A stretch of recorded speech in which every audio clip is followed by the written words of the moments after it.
I'm Claire Rowland, and I'm going to be taking the first part of this seminar and talking about the land cover map. And then Emily is going to be talking about land cover crops and hedgerows, which are some of our other CEH data sets. So, in terms of land cover and land cover change are part of the ADINA data sets. It's a group effort, so some of my colleagues are listed on this slide here. In terms of the structure for the talk, I'm going to be talking about what a land cover is to begin with. Then I'm going to talk about how we actually create a land cover map and then how we use a land cover map. Then I will go through the range of land cover data sets that we have before looking at how you can actually access the data and the different data formats that we have. So the figure here shows the UK land cover map. We've got 21 different categories which cover broadleaf woodland, coniferous woodland. We've got a range of lowland a range of lowland land cover types, so arable and horticulture, grassland types. We've got upland types like heather grassland. We've got saltwater and freshwater. We've got a range of coastal types, and we've also got urban and suburban. And the reason that we need land cover is because it is a very important environmental variable, and a lot of environmental issues depend on the kind of land cover and the kind of landscape that you're in. So land cover is a really important variable for a lot of environmental analyses. The land cover figure that we've got here is in our standard or traditional land cover colours. We've also got a new version of a new palette for the land cover map, which is better for some people who find telling different colors apart or struggle with color blindness on some colors. So we've got two versions of the land cover map, or we display the land cover map in two different ways now. Before I get more into what the data products are and what you can do with the data, it's useful to go briefly over how we create the data set, because that does affect what you can do with the data, and also explains why sometimes the data might not be accurate, which might seem puzzling to people. So the land cover data set is based on satellite data. So there are satellites orbiting the Earth. They collect a lot of data. We prepare the data so that it's ready for classification. We also get training data. So these are areas where we know what the land cover is, and we can use that to train the classification algorithm. And that then produces a final land cover classification. Now, if you're interested more in the technical details of how that works, then the journal paper listed on the bottom of this slide will give you that detail. I'm not really going to go any more into the technical detail in this talk, though, because the focus very much is on what the data sets are, how you can access them, and what you can do with the data set. So a good place to start is thinking about why you would want a land cover data set and what you might do with a land cover data set. I can't go through all the kinds of analysis that people use the land cover data for. But I've just picked out 3 examples here on this slide. So one of the most common methods of using the land cover data is to get the data and to look at maybe 2 areas that you're using as study sites. So this might be different counties, it might be different catchments, and you can use the land cover data set to summarize the land cover within a particular area and see whether it's maybe similar to other areas or where it differs. So that's a kind of fairly simple way of using the data. A lot of people take the land cover data and then combine it with other data sets. So people might have information about air pollution, or they might have information about the abundance of a particular species. And so combining the 2 data sets together gives you then a very powerful analytical capability. And the kind of final, most widely used method of using the land cover is by using it as an input to a model. So this might be a hydrological model where you want to look at how quickly water infiltrates through different land cover types. It might be a model where you're looking at the distribution of a particular species. But there's a kind of wide range of uses for the land cover map. and it can feed into a wide range of environmental analyses from ecological, hydrological, atmospheric, looking at the impact of atmospheric pollution. So land cover is a very useful environmental variable. And this slide just shows a couple of examples where people have used the land cover map to look at floodplains and how floodplain quality has changed over time, and also looking at urbanization and how urbanization has affected things. So I've explained how we produce the land cover map and how you might use the land cover map, but what land cover maps do we actually have? In the UK, in the land cover map series, we've actually got land cover maps from 1990 through to 2021. We're working on land cover map 2022 and 2023 at the moment, and they should be published fairly shortly. So we're building up a good density of land cover data. One thing to note is that land cover map 2000 and 2007 have a slightly different spatial structure and slightly different classes at the moment. So you do need to be slightly careful with them if you are using them in analysis of change over time. Just to pick up on land cover change a little bit more, we did release a specific land cover change data set a couple of years ago, and it looked at 25 years of change between 1990 and 2015. It uses a simplified set of classes to improve the accuracy that we can map land cover change with, because that's quite difficult in the UK, because the land cover change often happens on very small areas. The results from that showed, I don't think this will be too surprising to anybody, but they showed there was an increase in woodland and urban areas, and that was at the expense of arable and grassland. Because it's spatial data, we can look at those trends spatially. So this shows how grassland has changed over time between 1990 and 2015. There's been a big reduction, as I mentioned on the earlier slide, so an area greater than the size of Suffolk and Sussex combined. And because it's spatial data, we can have a look and see where those changes are. We've also got similar data for woodland and for urban areas and for water as well. Right, just to jump onto how you can access the data. So hopefully at this point, you're thinking that the land cover data looks interesting and you might want to have a look at it. If you do want to have a look at it, then you can either go to the CEH website or you can go to the EDINA Digimap website. And both of those will provide access to the land cover data sets. Now, one of the things that might be good about the land cover map is that we provide a range of data sets, but that can also be a little bit intimidating if you haven't looked at land cover data before and you might not be sure what's going to be best for the application that you've got. Basically, our core land cover data set is the 10-meter classified raster product. That then gets aggregated into a vector. So we look at the majority class per polygon, and we have a set of polygons that covers all of Great Britain. Well, sorry, all of the UK. The polygons in the vector data set are things like fields, stands within woodlands, so the recognizable real-world objects. We also have a 25-meter raster data set, which is created from the vector data set. And then we have some 1K data sets as well. So some of the 1K data sets are percentage cover of each of the land cover types over a 1 kilometer pixel. Or some of them are just the dominant cover within a pixel. So we might have one pixel that might be completely arable, that might be next to another pixel that's shown as being completely deciduous woodland. Now, it's not very easy to imagine what those data sets look like. So on the next slide, I've got some examples. So the examples are going to be for the centre of London. And the idea is that they will show the difference in spatial scale that you get with the different products.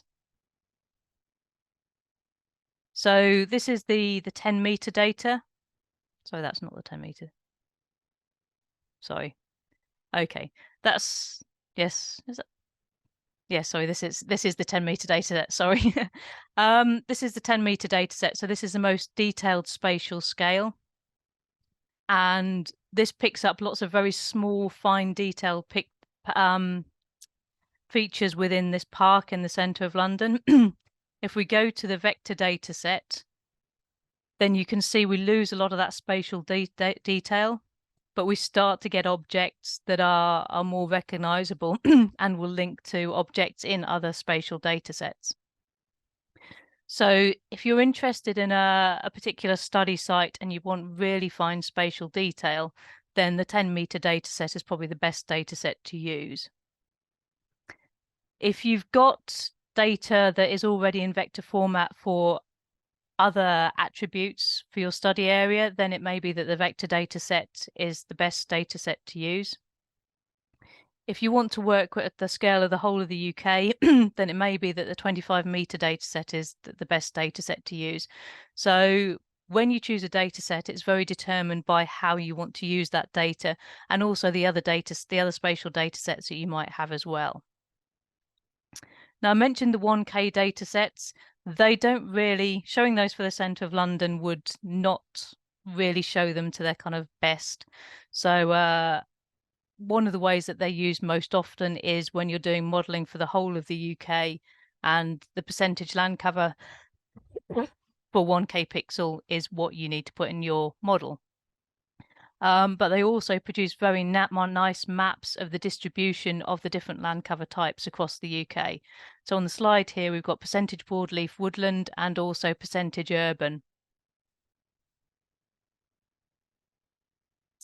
So if you want any further information, then there's information about the land cover maps on the websites, on the EDINA website, and also on the UKCEH land cover map page. There is also a dataset document that's bundled with the data, whether you download that from the CEH website or whether you download it from EDINA. We've got a couple of journal papers that the first one, LCM 2021, the UK land cover map, is focused very much on the data. If you're interested more in the methods underlying how we produce the land cover map, then the Carrasco et al. Paper is probably a better place to look. And we've also recently finished a report for the Office for Environmental Protection looking at land cover change data. So there's some more information on that. And if you're interested in that, you can just Google the OEP report, recent land cover change. So that's what I want to say about the land cover map. And I will stop sharing now so that I can pass over to Emily.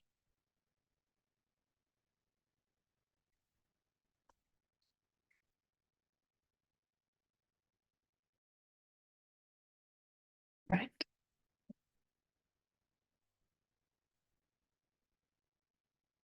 Let me just get this going.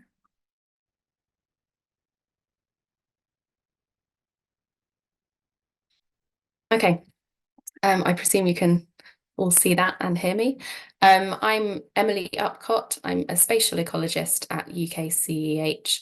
And today I'm going to be talking to you about the UKCEH Land Cover Plus products that we have.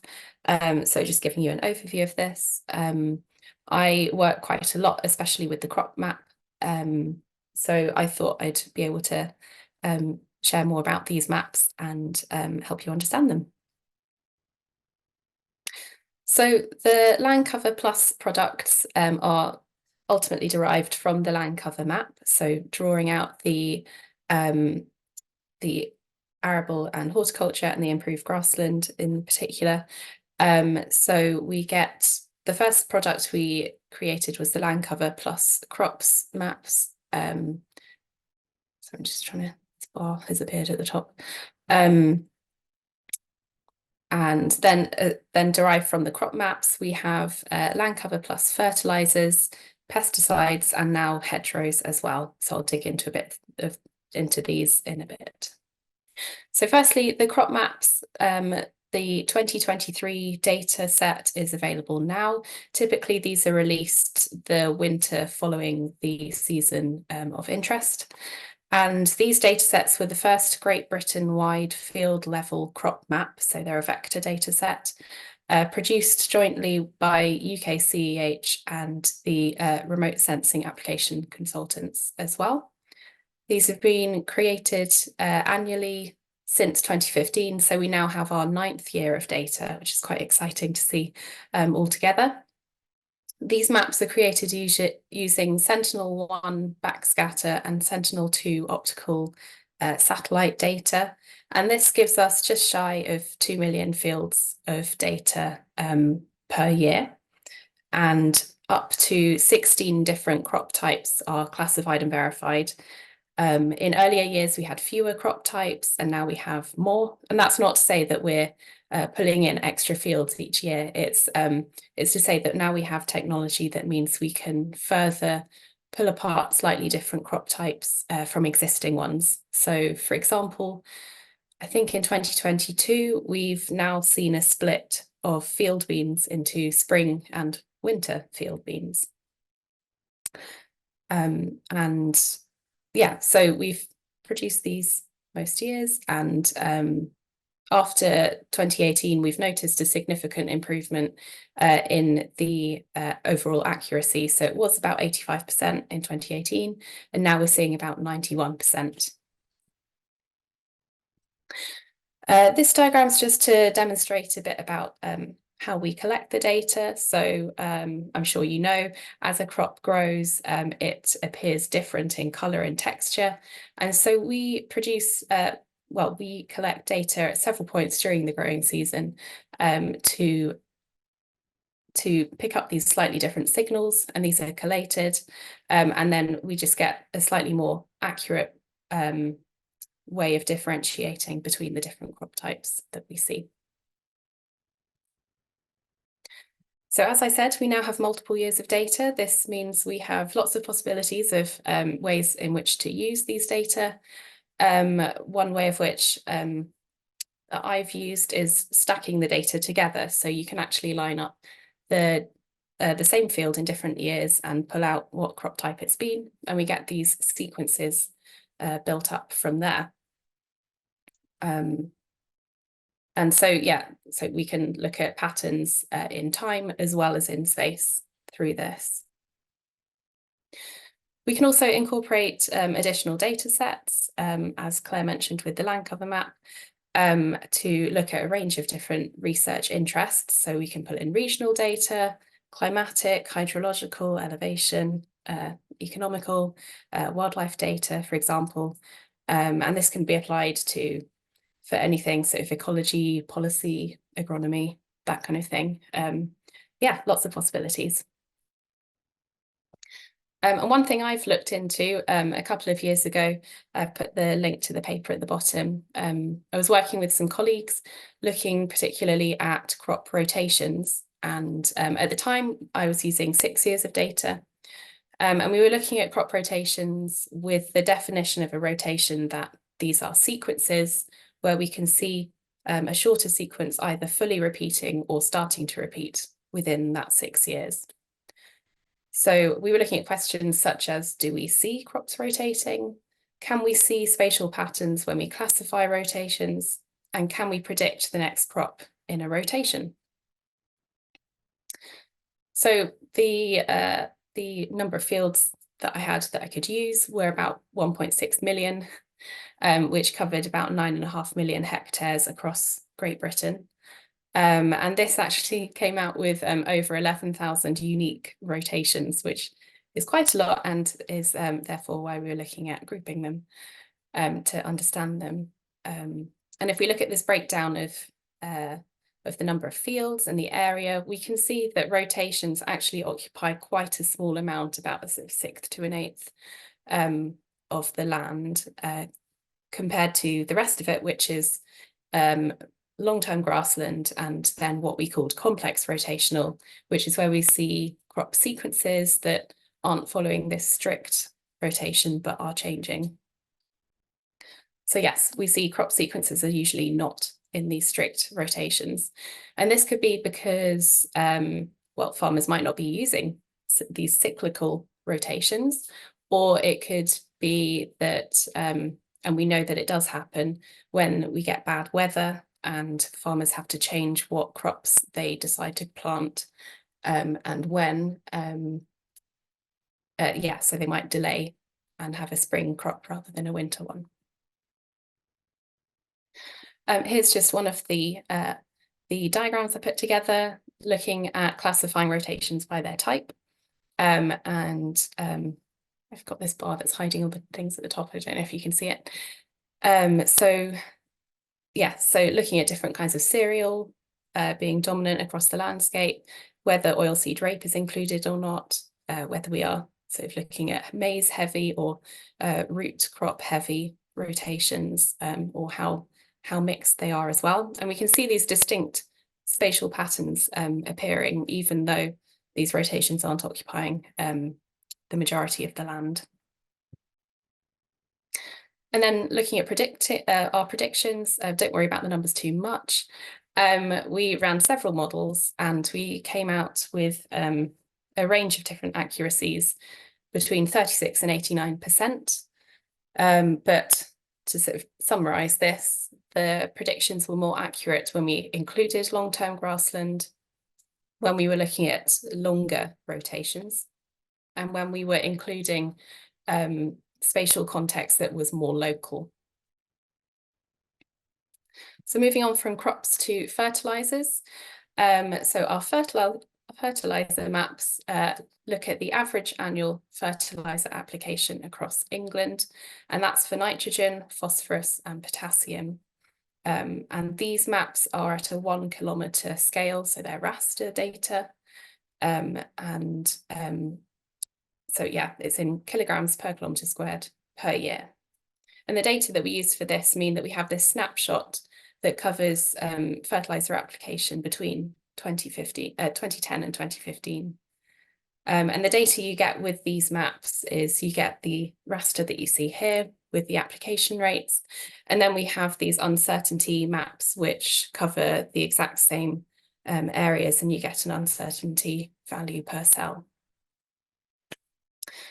The fertiliser maps were produced using the British Survey of Fertiliser Practice, using DEFRA and Scottish Government data. And these were created through using a spatial interpolation model and bringing in crop area as well, using the crop map. The pesticide maps are quite similar, but you'll see from here that we now have data for Wales and Scotland as well, so it covers Great Britain. And they are the average annual pesticide application for 162 different active ingredients. Again, it's a 1 kilometre raster, and we get the kilograms per kilometre per year. And because of the crop map data we've included, this is now a snapshot of data between 2012 and 2017. We have an older version that only went to 2016. And again, we have these application and uncertainty maps included in these data sets. Pesticides data was taken from FERA's county level data from the pesticide usage survey. And we were careful to note that the pesticides are both crop and location specific, so this helped in sorting it out spatially. We used crop maps 2015 to 2017 in the model, and these also were used to fill in the gaps where, for instance, there might have been some counties that didn't include data on specific pesticides, but it could be brought in from surrounding ones. So why are the pesticides and fertilizers maps useful? Well, they're both considered agrochemicals, and there's a lot of interest in that in the news, in science. So for instance, we could use these maps to model agrochemical runoff. We could look at predicting the environmental impacts of particular chemicals, for instance, on water, on soil, on wildlife. And perhaps you could look into planning intervention and mitigation at whichever spatial scale is most appropriate for your research interests. And they can also be used as a baseline for further development, so bringing in external data sets, or for instance, UKCEH is currently working on updating the pesticides and fertilizers maps with more recent data, because you'll note they go up to about 2017. So yeah, keep your eyes peeled for them. And then finally, our hedgerows dataset, which is very exciting. It's all brand new. It was released just last week. So this is quite a timely webinar. There's been quite a bit of interest on this from the public. So it's quite exciting to talk about. So the hedgerow data, hedgerows map, sorry, covers the years 2016 to 2021. So it's a snapshot of hedgerows in England. This is a linear data set rather than polygon or raster. And someone's done the maths and worked out that the hedgerows that we have that are between 1 and 6 meters tall cover 390,000 kilometers, which is 10 times around the world. Hedgerows are a very important part of the British countryside. It's not a big feature in lots of other countries, so it is quite important to be able to understand it more. So what can we learn from the data sets through what it includes? Well, it tells us the heights of hedgerows for hedgerows that are between 0.5 and 6 or above meters tall. It tells us the length where hedgerows are over 2 meters. And it also tells us more about the structure of the hedgerows themselves, whether they're a single one, whether they're double, whether they're a wide one. That's all in there. The hedgerows dataset made very good use of the Environment Agency LiDAR data. And this LiDAR enhances our previous UKCEH Woody Linear Features Framework dataset. And that was another linear vector dataset that told us where hedgerows were and how long they were. But now we've brought in LiDAR, we can look at the height, and we can get these more accurate and more detailed pictures of hedgerows in England. The dataset is linear, it's spatially integrated with Landcover Map and Landcover Plus products. So they all snap to the polygon boundaries. So it's very useful, very easy to incorporate if you're using these other products. It picks up hedgerows on the boundaries. It doesn't necessarily exactly follow aerial imagery because it's got this snapping involved. And if there's a hedgerow in the middle of a field, rather than as a boundary, then it won't be picked up. But yeah. And then urban data has been masked out for this. So this is mostly looking at agricultural land. And this is because in urban settings, hedgerows are different. They have a different purpose. They're often made up of different species and they look different and can be confused with other features in an urban landscape. So for now, this is for agricultural land. The dataset's also compatible with countryside survey height classes, so it's fully able to be used with that.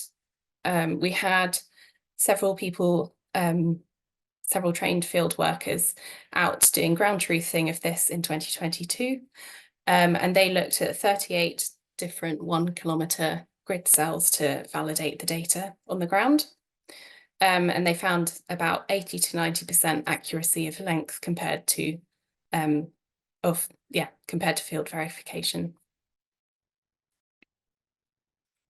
I thought I'd just show you the actual data set itself, just a little snippet. So here we have an aerial map. You can see there are different fields and some of the fields have hedgerows between them. Some of them look bigger or taller or wider than others. So here, pulling in the crop types, you can see that it picks up the boundaries quite well. And then bringing in the hedgerows data set, you can see it sits on the boundaries. This is showing the height classes, and you can see even along like a single hedgerow, you can see that it changes height class quite often depending on where we've got taller shrubs in the hedge. And this one's showing width classes. So I found one that had a few different kinds. And you'll note that double one got picked up quite well. So why are we producing this hedgerows map now? Well, we now have the technology that means we can map hedgerow complexity.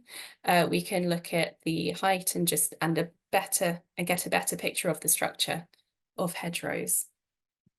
This is a benchmark data set, so we're hoping that in the next 5, 10, 15 years, we can produce the next data set, and so we then have these comparable products, and we can look at changes in hedgerows in England. The data set could be further developed or sort of used for research in different ways. For example, carbon storage is quite important, but most of the research is looking at woodlands. This can be applied to hedgerows instead. And then, yes, as we've got this hedgerow height information, we can infer management of different hedgerows, because height infers age or how it's been cut back. And then we can also look at habitat corridors and connectivity, because it's essentially a tiny strip of woodland. So we can look at how species use them to get between patches of woodland. And then I've just popped a link here to a podcast episode that's just been produced by UKCEH, where we have some of our scientists talking about hedgerows and the hedgerow map. And I thought I'd share it in case anyone wanted to hear more about it. And then lastly, just a note on licensing, the UKCEH Land Cover Plus products are, they're all free for research purposes through EDINA Digimap, which is the same as the Land Cover Map vector. And that's all I have to share. Thank you very much for listening.